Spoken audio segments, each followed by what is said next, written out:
પ્રકાશનું પૂર્ણ આંતરિક પરાવર્તન. જ્યારે પ્રકાશનું કિરણ પ્રકાશીય ઘટ માધ્યમમાંથી પ્રકાશીય પાતળા માધ્યમમાં જાય છે ત્યારે તે બે માધ્યમોને છૂટી પાડતી સપાટીએ લંબથી દૂર જાય છે. જેમ જેમ આપાત કોણ વધે તેમ તેમ વક્રીભવન કોણમાં વધારો થાય છે અને પ્રકાશનું કિરણ વક્રીભવન બાદ લંબથી વધુને વધુ દૂર જાય છે. આપાત કોણના જે મૂલ્ય વખતે વક્રીભવન કોણનું મૂલ્ય 90 ડિગ્રી થાય તે મૂલ્યને ક્રાંતિકોણ કહે છે. આપાત કોણના ક્રાંતિકોણ કરતાં વધુ મૂલ્ય માટે પ્રકાશ સંપૂર્ણપણે પરાવર્તન પામી ઘટ માધ્યમમાં પાછું ફરે છે. આ બંને માધ્યમોને છૂટી પાડતી સપાટી અરીસા તરીકે વર્તે છે. આ ઘટનાને પ્રકાશનું પૂર્ણ આંતરિક પરાવર્તન કહે છે.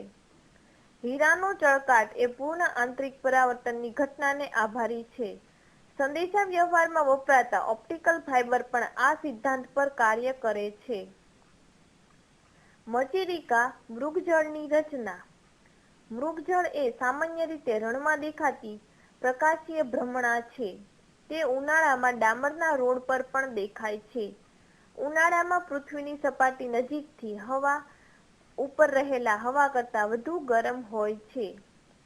આથી પૃથ્વીની સપાટીની નજીકથી હવા ઉપર તરફની હવા કરતાં પાતળી હોય છે. આથી જેમ પૃથ્વીની સપાટીથી ઉપરની તરફ જોઈએ તેમ વક્રીભવનાંક વધે છે. આકૃતિમાં દર્શાવ્યા મુજબ વૃક્ષ જેવી ઊંચી વસ્તુના બિંદુમાંથી આવતા કિરણો ક્રમશઃ બદલાતા વક્રીભવનાંક વાળા માધ્યમમાંથી થઈ જમીન પર આવે છે. આથી પ્રકાશના કિરણો ક્રમશઃ વધુ ને વધુ લંબથી દૂર જાય છે અને તેમનો વક્રીભવન કોણ સતત વધતો હોવાથી તેમનું પૂર્ણ આંતરિક પરાવર્તન થઈ અવલોકનકારની આંખમાં પ્રવેશે છે. આમ પાણીમાંથી પરાવર્તન પામતું હોય તેમ વસ્તુનું આભાસી અને ઉલટું પ્રતિબિંબ દ્રશ્યમાન થાય છે.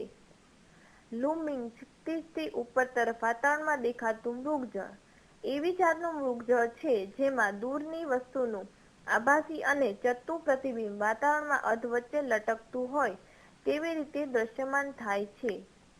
તે વાતાવરણ વડે થતા પ્રકાશના પૂર્ણ આંતરિક પરાવર્તનને લીધે ઉદ્ભવે છે.